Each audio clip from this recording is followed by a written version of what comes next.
to hear the story of two Vineyard churches and their journey to multi-ethnicity. So we're going to hear for 20 minutes each right now, first from the North Jersey Vineyard and then from folks from the Evanston Vineyard. So let me introduce right now to you two of my friends, Phil Chorlian and Grimaldi Martinez.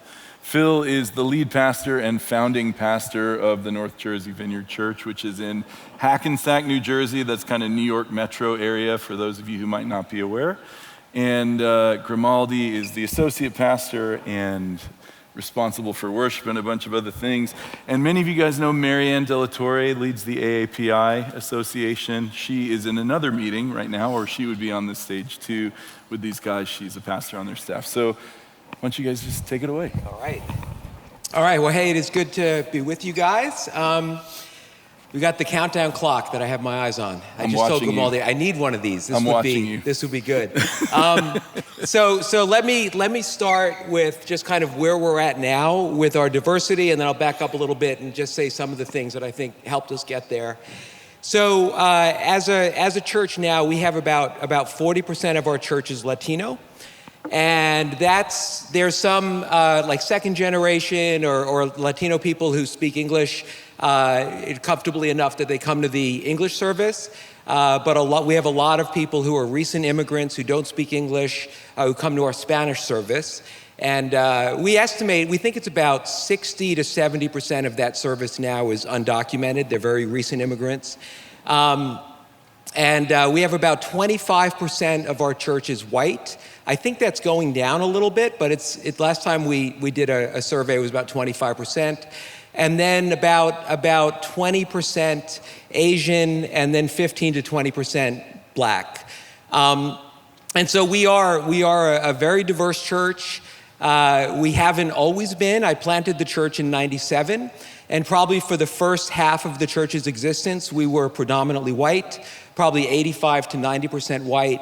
And when things began to change, when things began to turn, as I think about like what were the things that really made a difference? And so one of the really big ones was that we were able to hire people from underrepresented groups, especially as pastors, as staff pastors. And as I think about that, what it really was is like God was doing it. So we've always like hired from within, the majority. And so God would just bring people who were gifted, who were ready, who were called across our path, and we were just able to kind of recognize what God was doing. I think one of them 15 years ago was Marianne De La Torre. We were ready to hire a full-time children's church pastor, and Marianne had been coming to the church for a few months. I didn't really even know her. I think I met her a couple times, but the first time I ever really had a conversation with her was when she was interviewing for the position. She was a school teacher prior to that, and so we just saw God, kind of raising people up, and so now I'd say we're at the point where we don't have to be quite as intentional, because as we're looking for new life group leaders and we're looking for new members to serve in a board of trustees or other people that we're bringing on to ministry roles or pastoral roles, it's just that's who's in the church. And so it really is reflected, our leadership reflects our diversity. To the point, actually, we have about 25 people who work in some capacity for the church, from like full-time associate pastors down to part-time admin people. And out of the 25, I think just 3 are white. So actually, it's a little underrepresented on that issue. There's other things that we could talk about. Maybe we kind of circle back. I think it would be helpful to talk about the way that back in 2020, when everything with George Floyd and the racial reckoning, the way we were able to navigate that as a church. I think there's some helpful things there. We could probably circle back to that. But the last thing I would want to maybe talk about before we get to Grimaldi sharing his thoughts on it is just a little bit about our Spanish service, because it is unique. The way that we do our Spanish ministry at the North Jersey Vineyard, I don't think that there's another church in the Vineyard that does it this way. where it's not a separate ministry. It's not, another pastor who's leading it and preaching it. We talk about it as, we're a church that currently now we have 3 services, and one of them happens to be in Spanish. And so when we have a members meeting, we have a translator. We do everything that we can. Christmas Eve services, we do lots of songs in Spanish, songs in English, readings in Spanish, readings in English. And the origin of that was 12 years ago. And I was down in Bolivia. I'm part of the Bolivia have been part of the Bolivia partnership from its inception. And I had just had an incredible week of ministry down there. It's like all the kingdom stuff was happening, people getting saved, people getting healed, people getting delivered. And so I'm flying back home, I'm on a red eye, and I got bumped up to first class, which doesn't happen very often, but it was very nice for that flight. And so I'm sitting on the plane, and I'm just like thinking about all the stuff that God did. It was just I was exhausted, but I was like, man, that was so incredible. And God spoke to me. I would say it wasn't an audible voice, but it was about as close as I've ever had to an audible voice. And what God said to me was like very simple, just go home, learn Spanish, start a Spanish service. And I was just kind of like, all right, let's do that. And so I went home, and I spoke a little bit of Spanish, un poquito, and I got Rosetta Stone. That was kind of what you had back then, and started spending half an hour a day working on Rosetta Stone, I would have conversations I'd say to people like, I'm gonna take you out to lunch, but we got to talk Spanish the whole time. We would not have very deep conversations during those lunches, about the weather or whatever. But I was doing all that I could to try to move the needle. And so we, was talking about this service and recruiting like worship teams and talking about it in the church. And so one thing that was really cool, short after God spoke to me on the plane, it was a little bit after that Hurricane Sandy hit back in 2012. And so we did a lot of ministry for months, for actually years, in this trailer park that was predominantly Spanish people. And we saw people come to the Lord, and we started small groups in that trailer park. And so it was kind of cool, like God's timing, because we ended up having the service ready for them to come to. And so they populated, that group populated initially our Spanish service. But I remember though the very first service that we ever had, right? So we had this great like salsa band, the music, the worship was great. There were about 100 people that were there, and I'm getting ready to preach a sermon in Spanish. And so the person, did the announcements, and I started to walk up onto the stage to preach the sermon in Spanish, and just going up the few steps, and I had this very distinct feeling of, what the heck am I doing? This is a terrible idea. Why did no one talk me out of this? But we kind of got through it. I understood what I was saying. I think they were able to understand some of what I was saying, but we just kind of pushed through. And so now where we're at with our Spanish service, there's a lot of life. There's a lot that's happening. For a long time, the Spanish service was maybe 50, 60, 70 people. But what I saw, even though the Spanish service wasn't growing like exponentially, it actually was the period in the life of our church where we just started seeing a lot of Latinos coming to the English service. And so I think that what it was is that they knew that we were embracing it, that we were making space for the Spanish community. We valued it.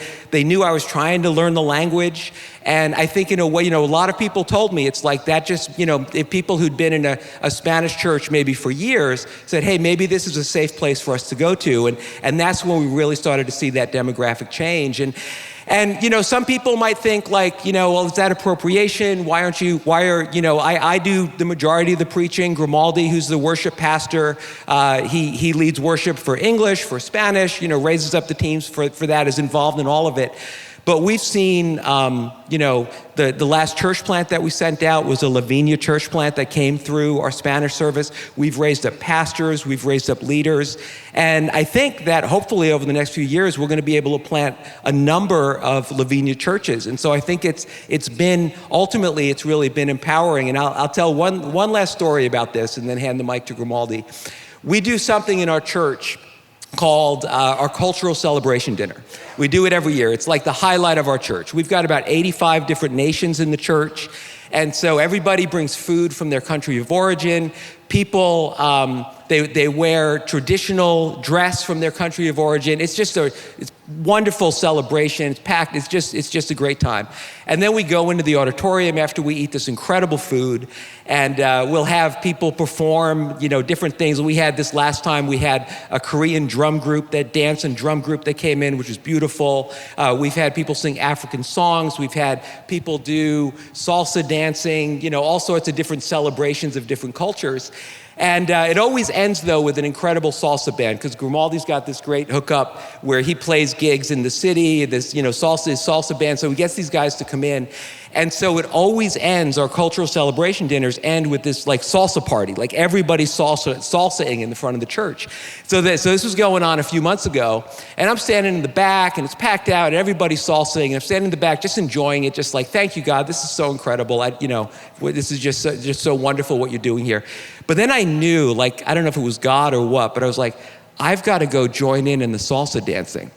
And I didn't want to, because I hate dancing. I'm a horrible dancer. I'm just bad.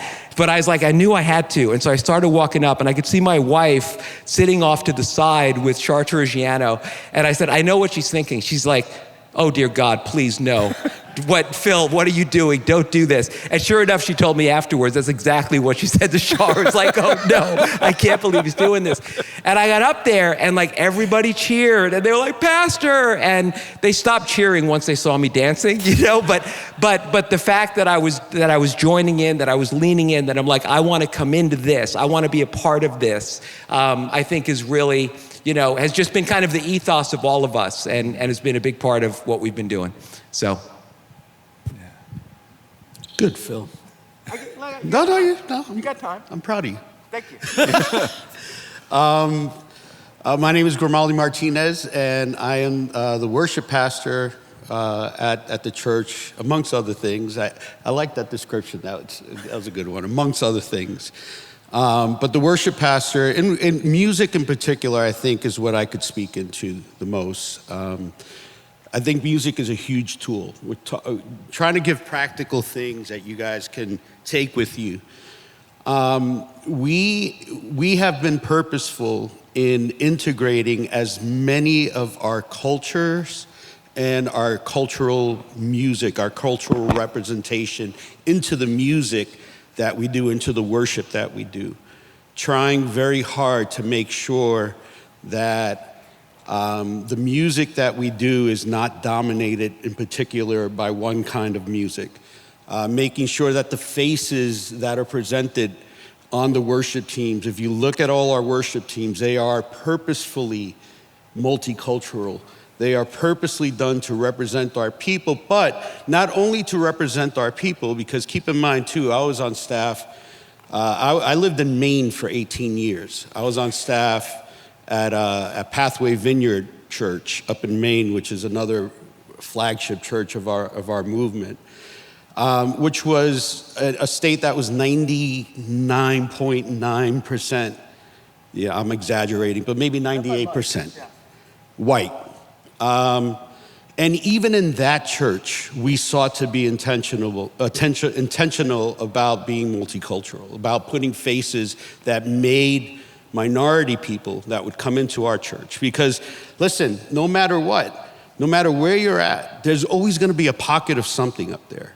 I went to Maine and I found a pocket of Hispanics up there, okay? In Maine, there was a pocket of Asians. In Maine, there was a pocket of Somalians. In Maine, there was a pocket of African Americans. There were pockets of ethnicity, even in states that were 90-some odd percent white. There were pockets of ethnicity. And if we were going to express what it meant to be a kingdom church, then what that meant was no matter where we were at, we were going to express the diversity of the kingdom in that place. So one of the things I did in particular in Maine was I convinced our administrative pastor to let me buy a whole set of percussion So I bought the best percussion set that I could. I mean, I bought congas, I bought a djembe, I bought timbales, I bought bongos, I bought maracas, I bought everything that I could get my hands on, and I put it up on that stage in Maine. And I was the only one who could play them. But what I did was I even backed off from at times leading worship, the main worship, so that I could sit on the percussion and bring that flavor into that place. We have some people who are actually here who went to that church in Maine. That church, if there were people in our area, we had them in that church. They would show up. They would see a person of color. They would see someone on percussion playing the congas or whatever. And it didn't matter. They could have been African, they could have been Asian, they could have been Hispanic, but they felt comfortable because there was something other that they could connect with there. So when we did our nativity, which was something that Pathway, I'm talking a lot more about Pathway, but it connects to what we do because we're very intentional, but I know a lot of times people say, well, that's in Jersey and there's different cultures everywhere. But I want to bring up Maine because Maine was not that. Maine was not that. Maine was 98% white. And yet, even today, I've been off staff there for maybe 8 or 9 years, 10 years maybe, and here in Jersey. Even today, they are still a church that attracts whatever cultural people are in that area. They are and if you go to their website, you will even see their representation. When they put people up front, they have whatever colors are there, they put them up there and they say, these are the people, I want you to know that this is a place for you. That here you will hear a little bit of gospel. It may not be the greatest gospel you'll hear, but it'll be good, it'll be decent. Here you'll hear some Spanish. Here you'll hear, you'll see Asian faces. Here you'll have some Asian food. And they do that up there. So I highlight them because I think a lot of times it's harder when you're in a mostly homogeneous area to think about multiculturalism. But if you pray and if you have a heart that says, God, I want this to be a part, I want this expression of the kingdom to be a part of our church, it can happen. I've seen it happen 18 years living in Maine. Every church I've been part of where we've opened up our hearts to multiculturalism, we end up finding the pockets of people and they ended up coming to our church. So that's one thing. Now, coming back to North Jersey, we have no shame in what we do. And when I say we have no shame, we try to do gospel. We do Spanish. As a matter of fact, before the pandemic, we broke out our first African song, and we invited our African brothers and sisters to come, and they were dressed up in their beautiful African garb, and they came, and they were across the whole front just dancing to and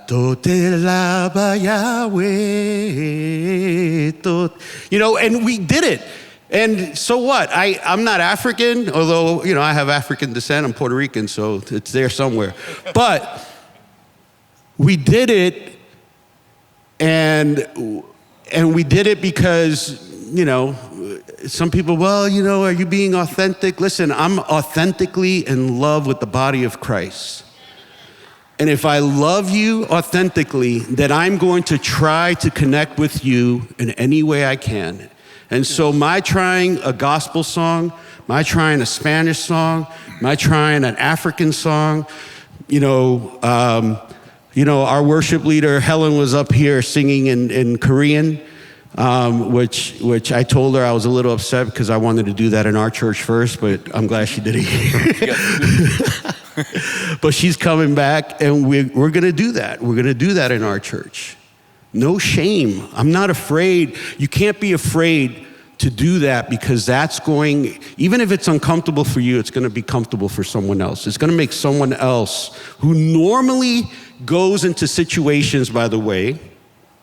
So again, living in Maine for 18 years, if I could, and a lot of you could understand this, but if I could tell you how it feels, if I could bring it out of me and put it on the stage and show you in a very tangible way how it feels to be in a culture where you're always adjusting yourself.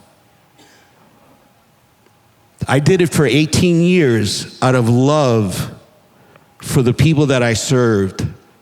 90% white people, 98% white people. I did it for a long time. Now, granted, we had the opportunity at that point to also bring in a lot of multicultural stuff, which I'm super proud of, and I'm proud of them for going there.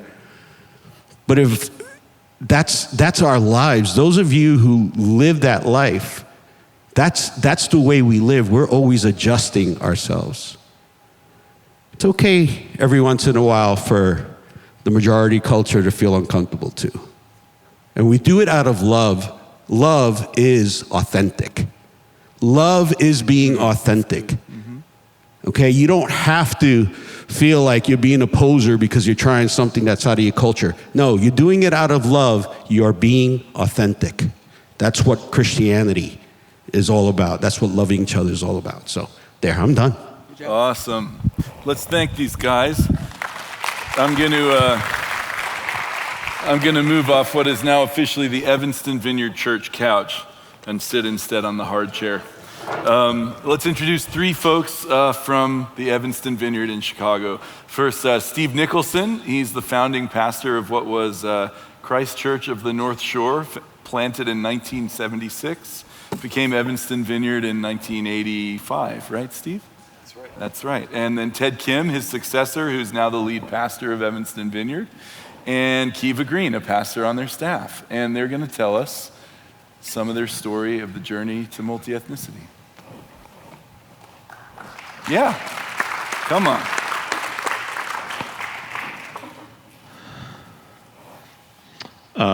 I grew up in a small town in Montana, 5,000 people.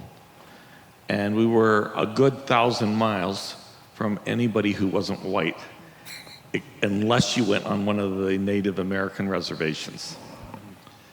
So I had no experience, positive or negative, with diversity. I just had nothing, no experience whatsoever. And so I feel like I'm a little bit of an unlikely person to be here, but this is how it happened, you know. So we started our church in 1976, and people used to ask me, we were like 99% white, college-educated people. They would say, "Don't you think the church ought to be more integrated?" That was the phrase we used in the 70s.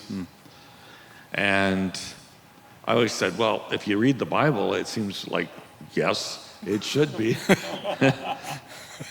But I wasn't entirely sure if it was possible without Jesus coming back. We were just coming out of the 60s and the civil rights movement and all of that, and it was the whole racial tension thing was pretty raw and pretty intense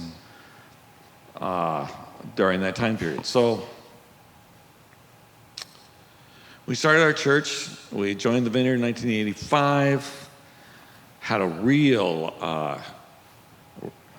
spiritual awakening as part of that, a serious spiritual awakening, a move of the Spirit. And a couple of years later, I can remember it was a Saturday afternoon, and I was watching a history documentary on public television because that's my hobby. As one does. Yeah. That's right. And all of a sudden, God spoke just as clear as a bell, as if it was just like, it wasn't audible, but it might as well have been. It was so profound and so clear. I'm going to make your church a multiracial and a multicultural church, and by the time I get done, there won't be a majority group. And I said to God, well, I don't know how you're going to do that, given what you have to start with.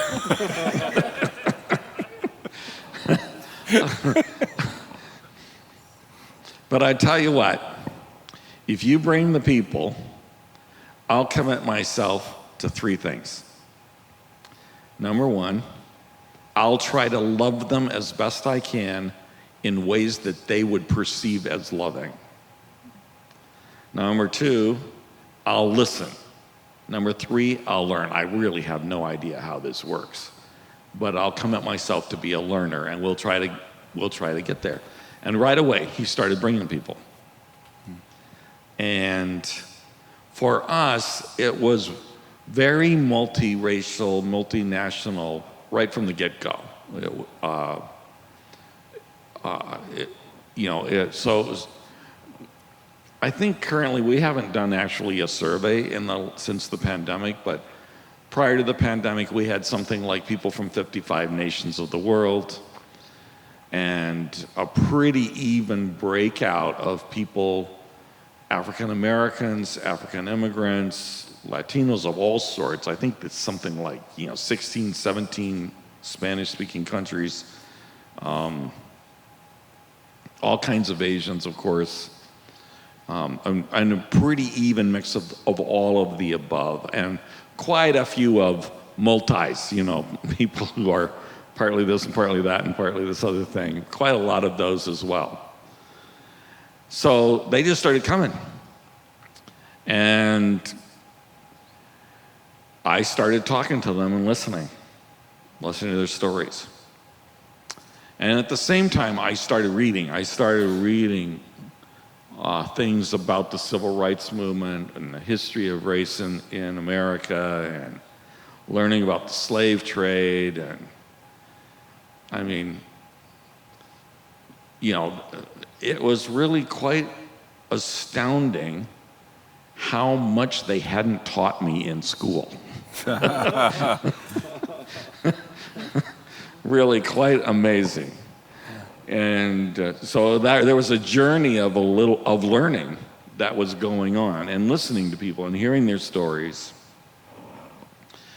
and trying to figure out everybody's culture and how that worked, because they just kept coming faster than we could learn their cultures.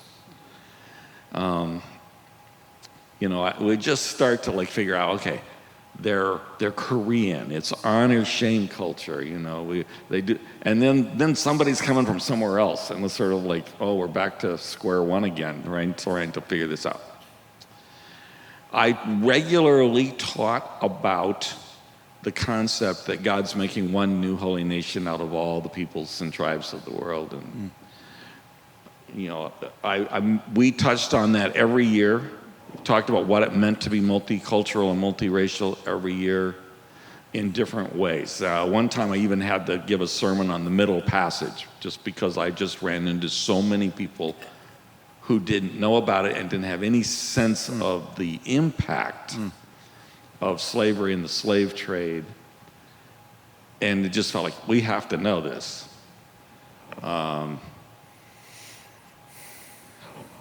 I spent a lot of time emphasizing to people, there are bits of God, there are good things of God, there are treasures of God that He has planted in every people group, in every culture. And you can only get those treasures if you're around those people and are willing to learn from them. And you cannot get a complete picture of God and the life that He wants us to live all by yourself. That you have to learn from other people, and that at that point we knew we were being made multicultural, and I said, we're not just looking for being in the same room on Sunday morning. That we're looking to become this one new people. And we can only do that if we're willing to learn from each other. Everybody has to bring their whatever they got into the mix, and we all have to be willing to learn. And that became part of the new members talk. When people are new coming into the church, okay, this is a multicultural church, it's a multiracial church. There's some things you need to know about how that works. And we always just said, it's more effort. You have to make more effort to be in this place. We just think it's worth it. So, there was work that was done to cooperate with God and to help us know how to live it out along the way.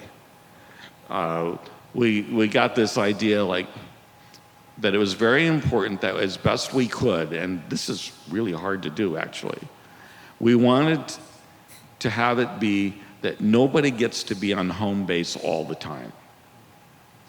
That we all have to stretch some of the time to do things other people's way. So that there wouldn't be a default, we always do it the white way, but that it would be shared in terms of how we do things. So I might get up and say in a prayer meeting, tonight we're going to pray African style. And there's a whole bunch of things that means. And honestly, the Africans and the African Americans and the Koreans do great with it, and the white people are just terrible at it. They're just terrible at it. But I just felt like, nope, that's how it has to be. If we don't make people a little bit uncomfortable some of the time, how are they going to learn? These people have something about prayer that the rest of us need to get. And we got to get it. We have to learn it. So it's sort of like we were kind of trying to push that button of moving around. I spent 1 year listening to African American preachers because I felt like the idea is everybody has to stretch some of the time to do things other ways. And I thought, well, then I have to stretch. So I thought, I became aware, there's a sort of an African American tradition, a very rich tradition of the way they preach. And I thought, okay, I got to stretch and try to learn some of that, So I listened to a whole bunch of people trying to figure out, what do they do? What do they do? I finally figured out, it's like they sing. It's like singing in their preaching. And they have a word for it. He just said it down there, hooping. But, sort of like, so I started trying to figure out how do I learn hooping. And it's really hilarious because I'm not naturally that kind of a person. I'm just really not. But what I started doing was, whenever I was preaching, I would try to put in one paragraph like that. It would take me a good bit of time. I couldn't do it spontaneously. I had to script it all out. But the first time I did it in the sermon, the African Americans in our congregation jumped up. They started standing and shouting and waving their hand at me. And I thought, yes, we got there. It was good enough. It might not have been quite what but it was good enough. They saw what I was trying to do. It's just this idea, we all have to stretch. And so that was a really important part of the process, I think. And then another thing was, we had this principle, there's this verse in Corinthians, when one part of the body suffers, all suffer. And so we had, from early on, the basic idea, if something has happened, and we know that a big chunk of our people are going to be walking in on Sunday morning, and they're suffering because of something that happened, we are not going to ignore that. We are going to own it as if it's all of us. So the first time, actually, that where we really started wrestling with this and putting it into practice was back in the Rodney King riots. Okay, so a lot of you aren't old enough to know what I'm talking about. But, it just meant that when we finally get to 2020 and it's, what was going on then, it was easy for us because we just knew, like, oh, well, you can't always fix what's happened, but you can at least say, I know we're all hurting. Something terrible has happened. Let's all pray. Let's pray for each other. Let's, that kind of thing. And I think that was really important. Also along the way.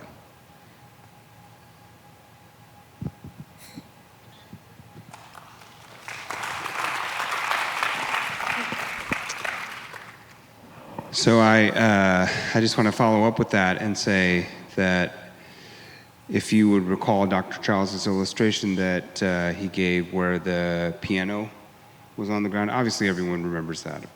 We will remember that probably forever.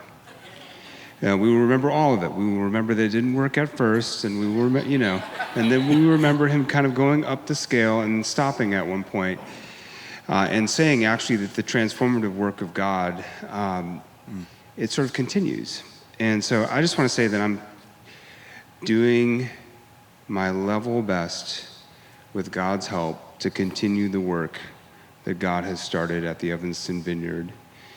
And what that has looked like in I say this very briefly, what that has looked like is it has looked primarily from my view about hospitality and power. And so my understanding of what it looks like for us to become a fully multicultural church has been sort of borrowing a little bit from Jamar Tisby and his arc of racial justice. When I think about representation versus tokenism, and I'm sure Dr. Corey would have some things to say to me about how I'm about to maybe oversimplify this, I think a lot about who sits at the highest tables of power. And I think that it's fallen to me to do the work of taking those tables and making them hospitable to the people that are in our church. And when I first began to take the church over, assumed leadership, I very deliberately thought about the way that our church would articulate its values and its vision would be collaboratively with people that represented our church. And so that group of people at that time was our council. The council was very representative of the church.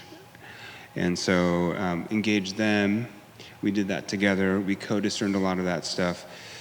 And then it was just very, very important for me that representation meant that when we made decisions, when we wrestled over something, when we were praying, when we were deliberating, that in the room, as we did those things, were people that represented the people in our church. And so, and of course, one of the challenges I think that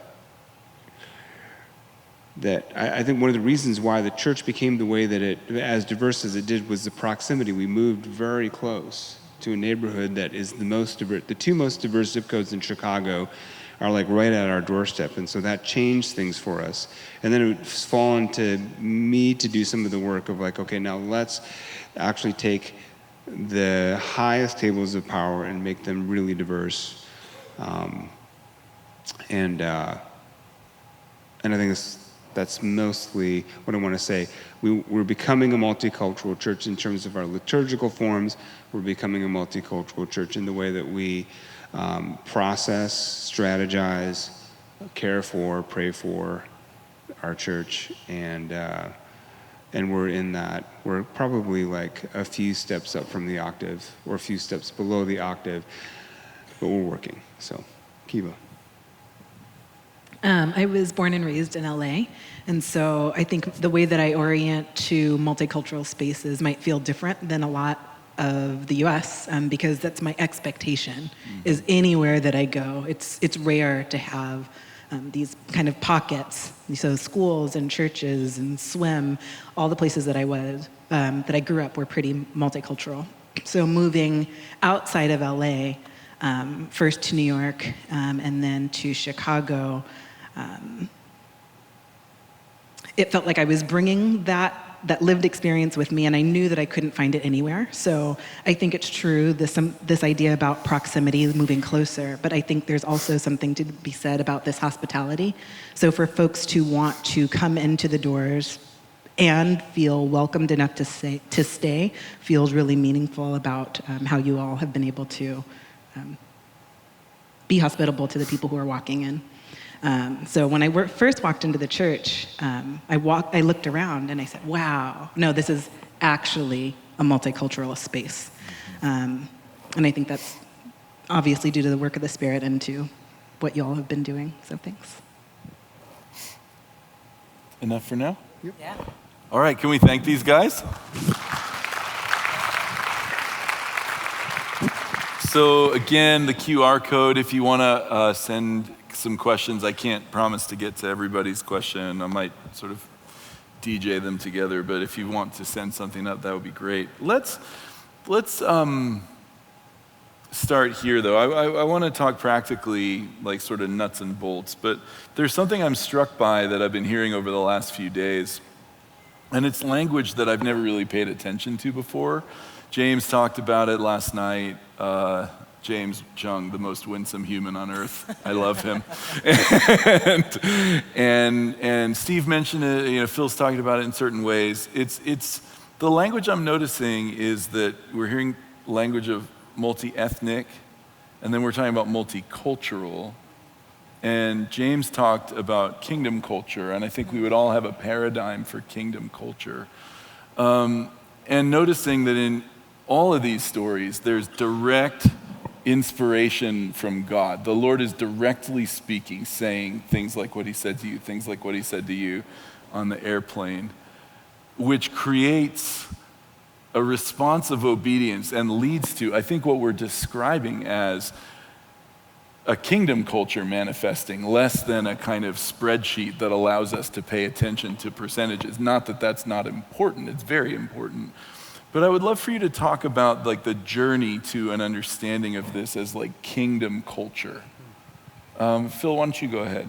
Yeah, I think as I look back and people have asked, how did the church get so diverse? And it's just like, there was intentionality, but it was something that God did. And so I think like our job, as leaders was to recognize what God was doing. To say yes to crazy requests on an airplane or whatever it was. And I think as far as, I've always said, I think that when it comes to diversity, the goal is the full expression of the kingdom, right? That's what the goal is. And it glorifies Jesus. Like even unchurched people come into church and they're just like, wow, the first thing, that they'll say we do like a first time guest survey, they always notice that it's so diverse. It's something that gets people's attention. Mm-hmm. And I think that something really key to our diversity is that there's really two things that we lean into like hard as a church. It's evangelism and the power of the Holy Spirit. And that I think does so much to help foster the diversity. Because people come, and they're crossing barriers. They've been in a Latino church or a black church or an Asian church, and they're experiencing the Holy Spirit. And that like lowers the barriers, and they want to just drink in what's going on. And then they know that we regularly are calling people to faith in Christ, and people are going to hear the gospel, and they're going to have an opportunity to respond. And it's like, I want my son to hear this. I want my husband to come. I want my sister to come. And so I think that full expression of the kingdom with the power of the Holy Spirit and the power of the gospel, for our experience, I think is absolutely essential for what we're seeing. Yeah. Steve, you want to talk about that, or anybody else?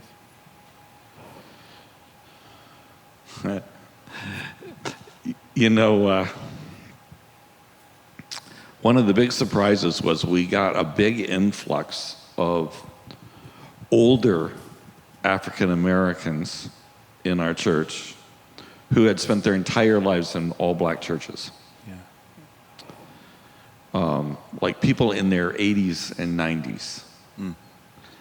I had always thought, it'll be like young people, would be on the front end of something like this. But nope, it was all these older people. And one of them was this woman with a big voice named Miss Lily. And what a treasure she has been to our church. So she started coming to our church, and she not only has a big voice, but she does the call and response thing without even thinking. Like when you're preaching, she's talking back to you. If you're struggling, you'll hear her say, "Help them, Lord."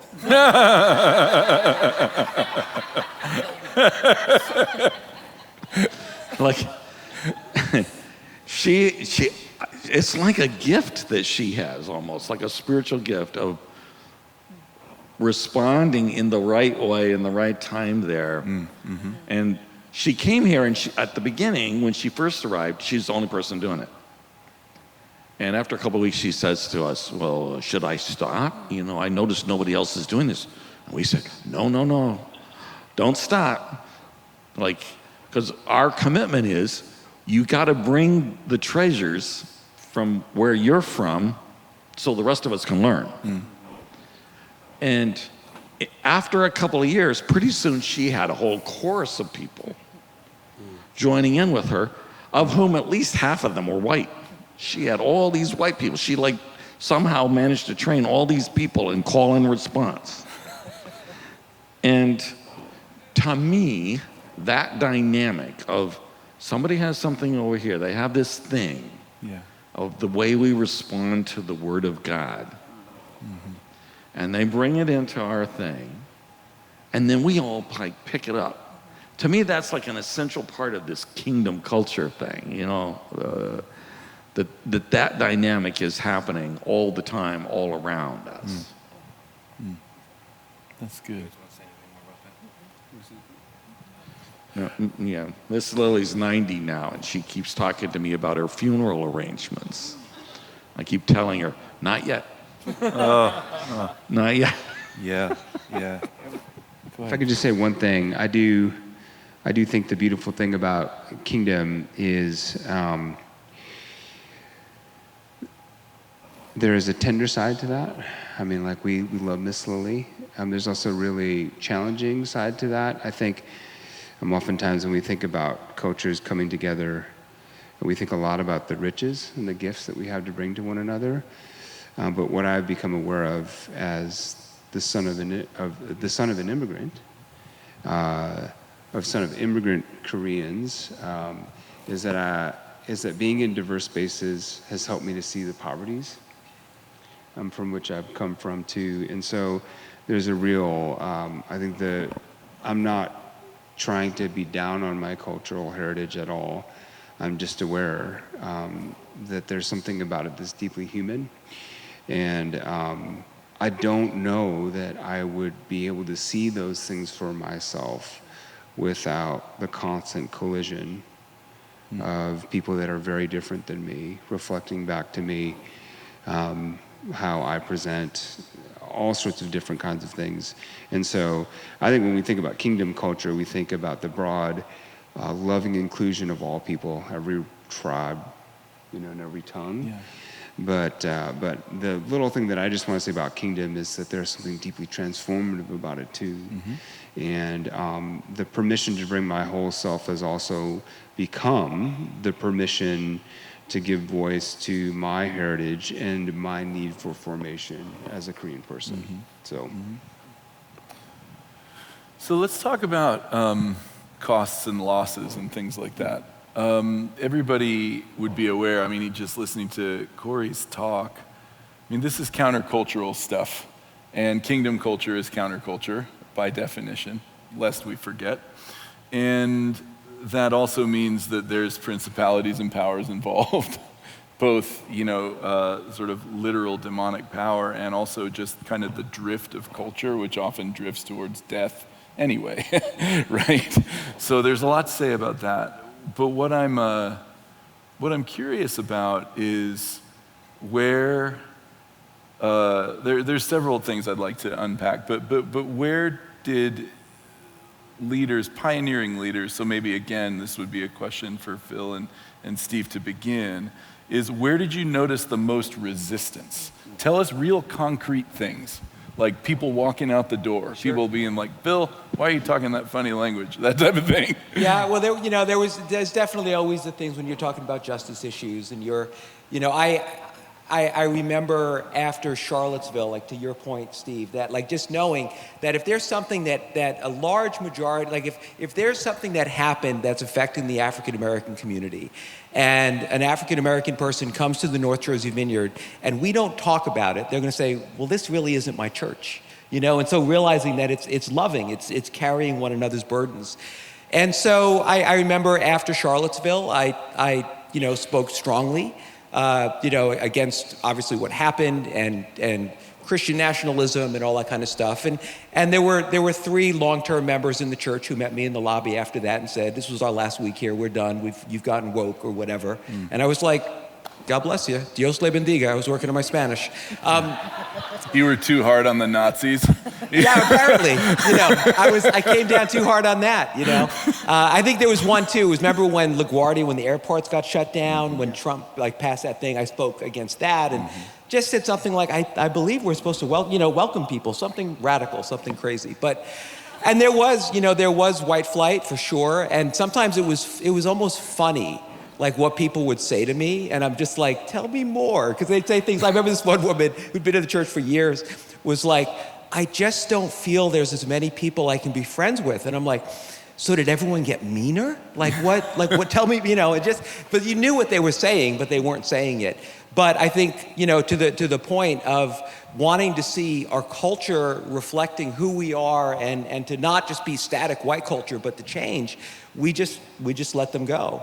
I'd say another hard thing with it, like I have a very diverse staff, is that we've had to learn, the hard way, that there were plenty of times when I just thought, oh, those 2 folks, they're having a personality conflict, or this is just, but then to realize, to ask and say, wait, no, there's a cultural difference here. There's a cultural difference in the way that we relate, in the way that we confront, in the way that we talk about things.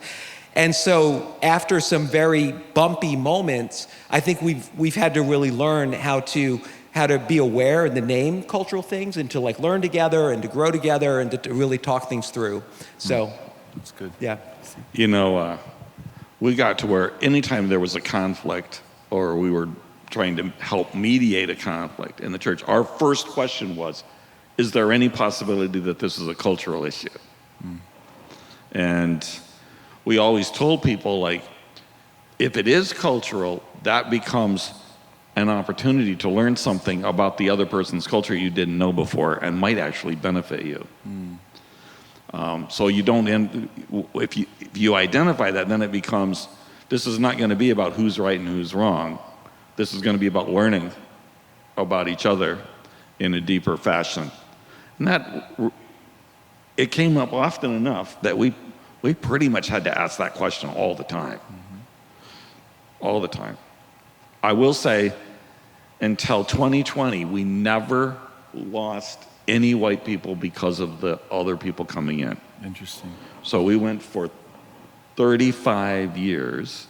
We became more diverse, but only because non-white people were coming in faster than the white people. Of course, in a city like Chicago, you turn over 30% every year just because people move away and whatnot. But we never had people leave for that reason. We didn't have any, we're out of here until 2020. Yeah.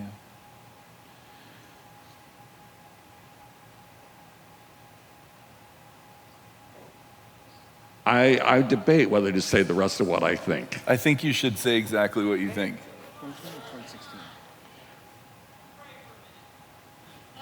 All right, pray for a minute. No, say it, really. Well, in terms of spiritual warfare. That's what I was thinking you might say. Go for it. And in connection to the whole thing of Christian nationalism, I believe that in 2020, a demonic onslaught was let loose on our country. that has deceived many people who thought they were believers. But it is straight from the pit of hell. And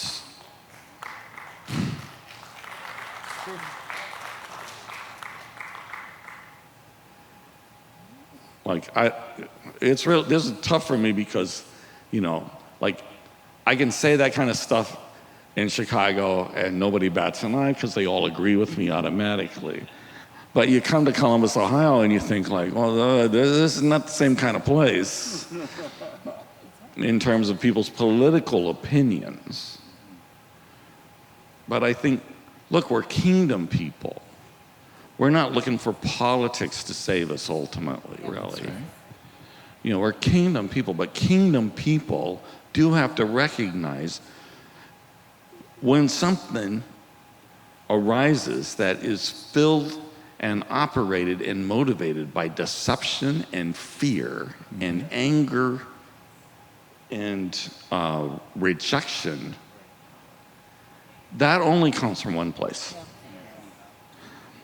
So in 2020, we had some people who left, and the main reason they left is there was a big uptick in our people of color encountering racist attacks and statements and comments being made to people in our church. And they denied any of it was happening. They said, no, it's not happening. It's not real. I said, you can't do that. These are like the people, your brothers and sisters in the church.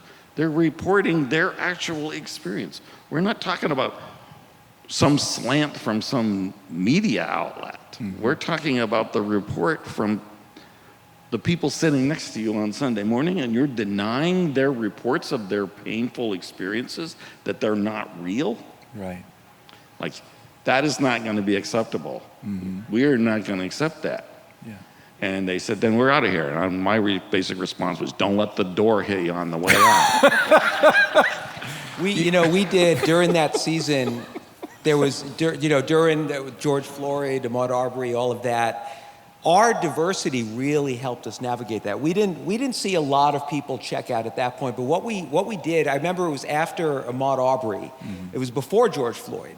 And so Charles Taylor, who's here this week, he's a African American, incredible preacher.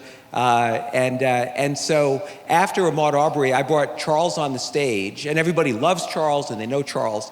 And I said, okay, this thing just happened with Ahmaud Arbery. Charles, tell us how this made you feel. As a black man, how did it make you feel? And so Charles talked about how it made him feel. And it wasn't, MSNBC News, it wasn't Fox News, it was Pastor Charles, who they know and love, saying, this is how it makes me feel. And then a couple of weeks later, I had Spencer Lee, who's here this week in Marianne. There was the China flu, and there were attacks in the city. And so I said to them, how did this make you feel? And so they shared with the congregation how it made them feel, and feelings of fear, and how Marianne was seeing this woman who was the same age as her mother be attacked in the streets of New York City, this Filipino woman, and they shared that. And then I did it with Grimaldi and someone else with all the talk of the wall and just some of the xenophobic stuff that was going on, and just how did this make you feel? And so it kind of, it just was so, it was so good to, it was just kind of the fruit of the diverse church that we had, that we're a family together, and we love each other. And so let's, to your point, let's believe these people that we know and love, and if this is their genuine experience, we're gonna believe them. And so we weren't, I didn't have a lot of, I think that just really, I think that helped. I think that people who might have maybe responded like that were kind of backed off a little bit and were like, okay, I'm gonna believe Charles, I'm gonna believe Grimaldi. I love that. And I think, it's worth noticing here that the connection between the kingdom culture is what elicits this kind of insight, right? Steve, in giving that analysis, you're not saying, man, I've read the numbers and I've decided my political opinion and I'm on the other side, right? What you're saying is, what's the fruit of the Holy Spirit? What have we done for 48 years in this church, or however many years, 45 years at that time? And how are we going to behave towards one another in the same way that we would have reasoned about that in other times? This is not a hard turn because of some political wind. This is an establishment of the kingdom, a beachhead of the kingdom, in a time when that is harder. Right? We used to talk, I'm speaking now, we used to talk in the Vineyard a lot. We used to talk in the Vineyard a lot about culturally relevant mission. And I think that there are very good things about cultural relevance. Namely, you don't want to throw obstacles in front of folks who are trying to encounter Jesus, right? So let's not make them learn Latin or wear ties or whatever, right? On the other hand, sometimes cultural relevance can be a cipher for, I don't want to say hard things to you. Prophetic presence in this moment in kingdom thinking is at least as important as cultural relevance, if not more so. And that's what I'm hearing from you. So that's good news. Let's, Kiva and Grimaldi, I'd like you guys to take this first, and Ted, jump on it if you want after. Could I just add one thing? If you insist. I do insist. I think I maybe just want to add a little bit to what I just heard Steve and Phil say. I do think that the reality of kingdom culture, we were talking about this too, these kind of things happening to these institutions, which are our churches. Mm-hmm. But man, it is a deeply transformative thing to us personally. And I think that we're talking about costs. We're talking about we're talking about some of these things happening to us, like people leaving, people excoriating us, whatever, people disagreeing with us. Steve very graciously saying, well, bless you as you leave, you know. But I have to say, there is transformation on the way. It always happens. It happens to us deeply in us and through us. And there are things that we have to confront that are ugly inside of ourselves too. Mm-hmm. And that's all that I want to say. That's all that I want to say. That's great. Thank you. So, Kiva, Grimaldi specifically, we talked about you guys have intentionally come into spaces which have been majority white. Although I suppose when you came to Evanston, maybe not so much that way. At Syracuse before that. You can fill in the blanks as you want to, but you were talking a lot about that in Maine. Talk about losses and gains.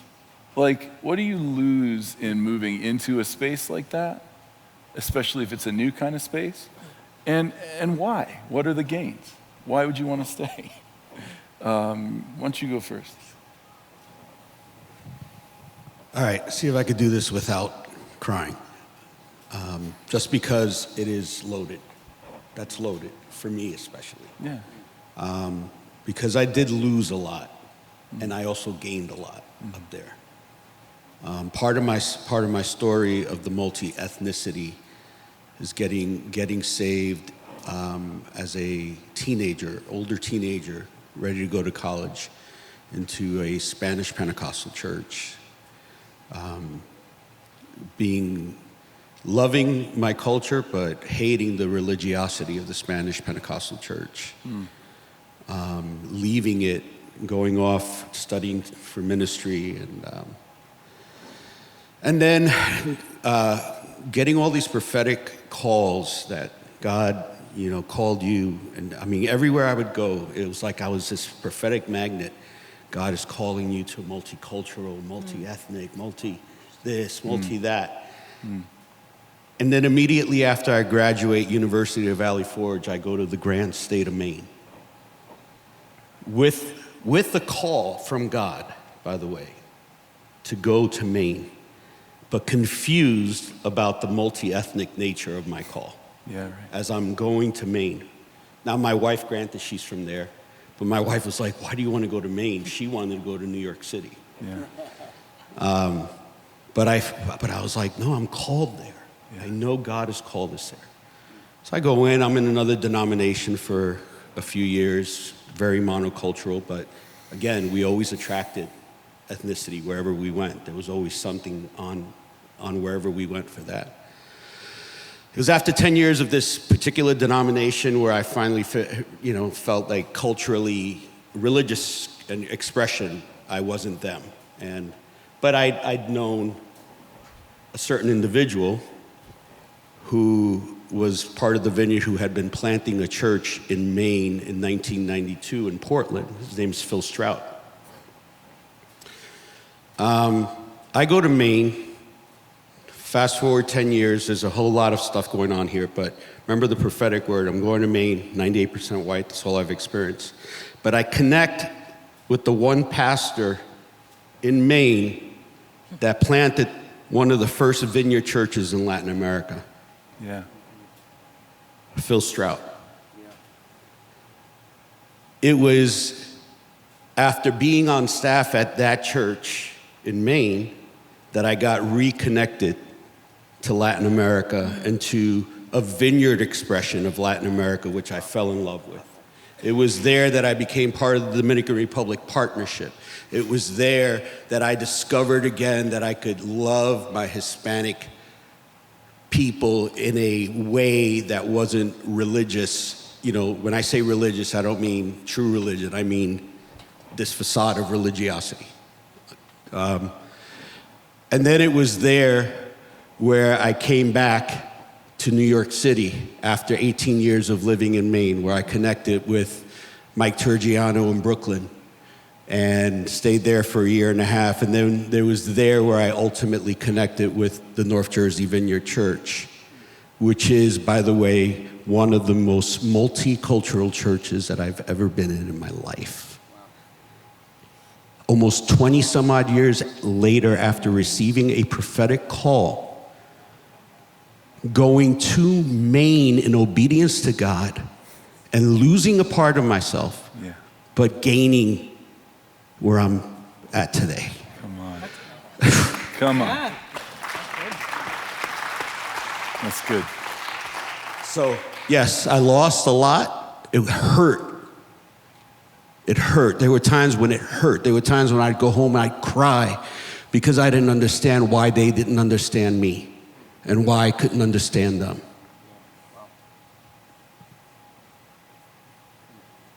But I'm here because of that, and I wouldn't trade that.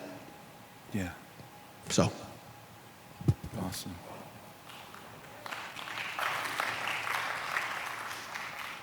Before I was on staff here, I was on staff at the Syracuse Vineyard, and I was the first Black female pastor on staff.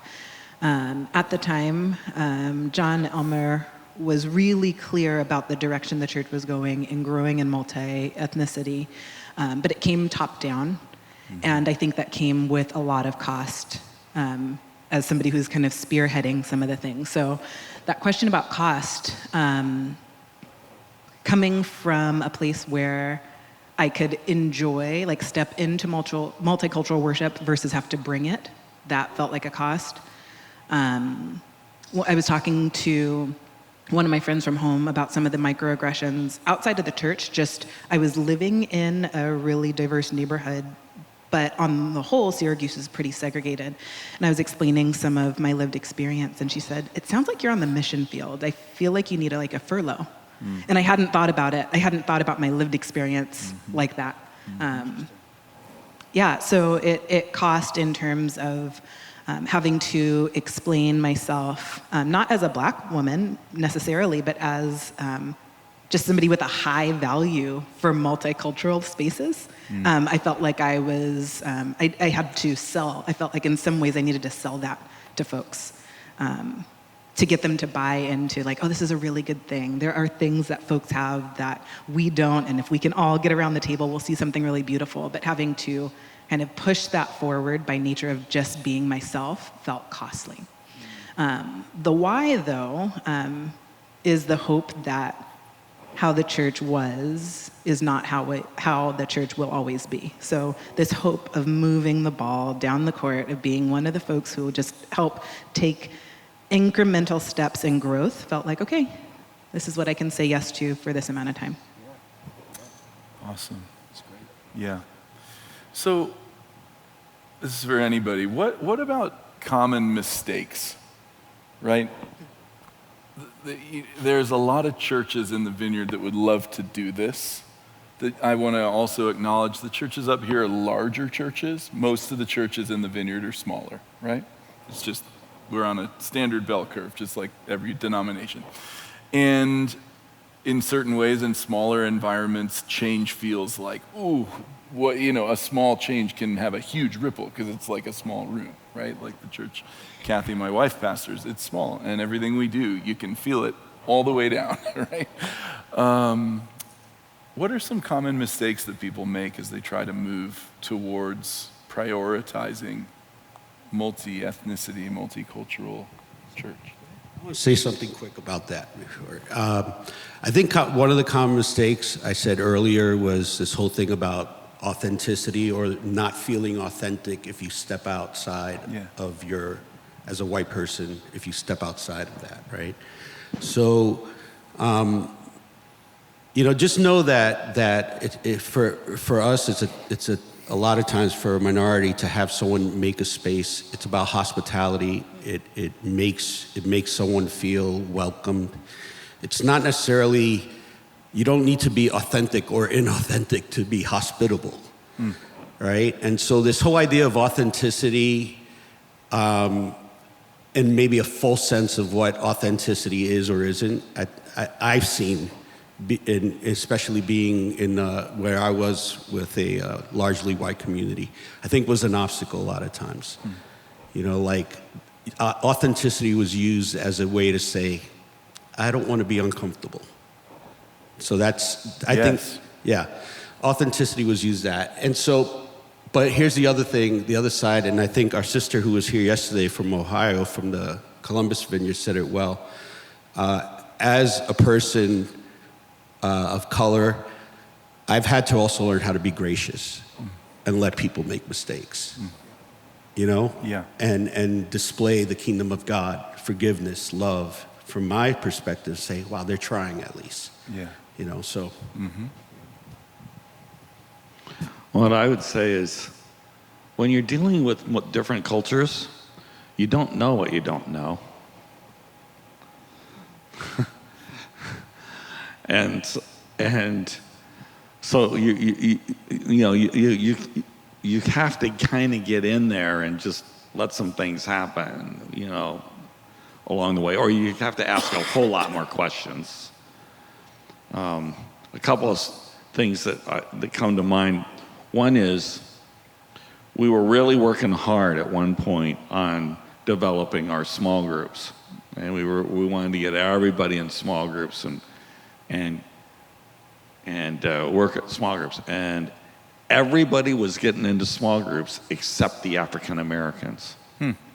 We couldn't get African Americans in small groups. Okay, so we knew there's a cultural problem, but we don't know what the problem is.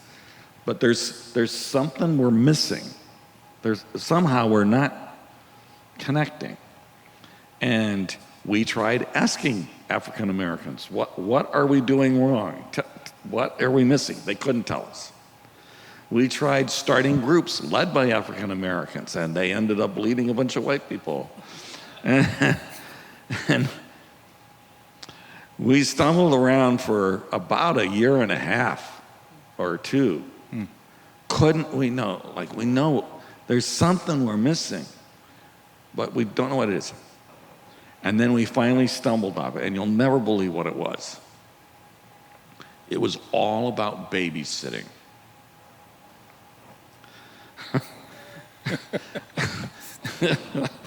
You don't know what you don't know, right? We had set up all our groups so you had to have babysitting for your kids and then come to the group. But African American folks, turns out, don't do that. So we finally started setting up groups that met at the church where they could bring their kids and the kids could be on site with them. And voila, we had all these African Americans in small groups just by changing the babysitting thing. But that's the thing about culture.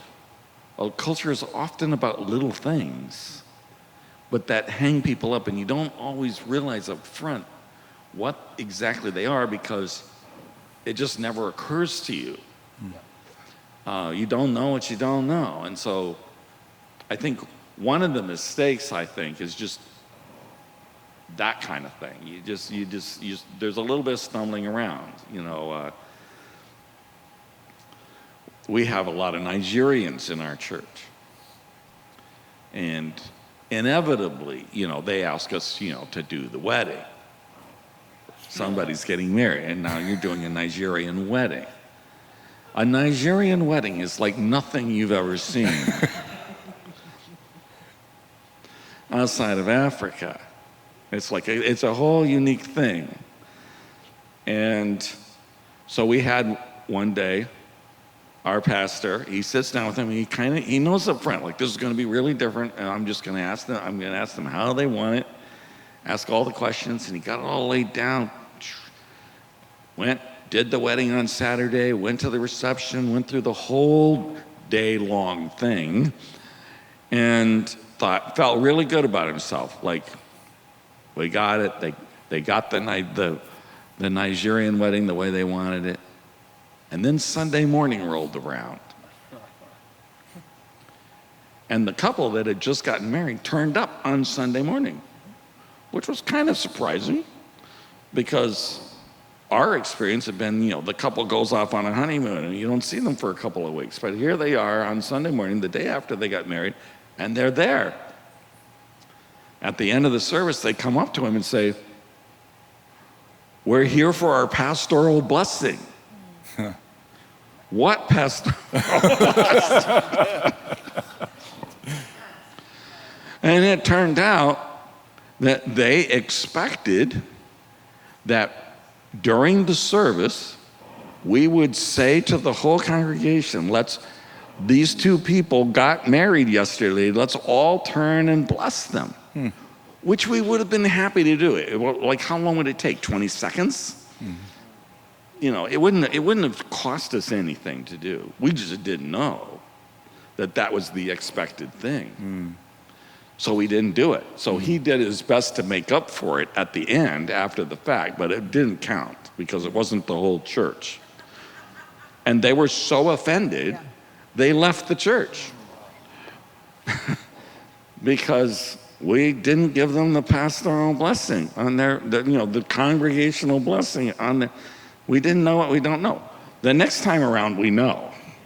Yeah. But. Yeah. I guess all I wish is to say, you just have to ask way more questions than you think you do. We have 2 minutes left. Ted, I just want to give you the last word. Where do you want people to start and say anything you want to say?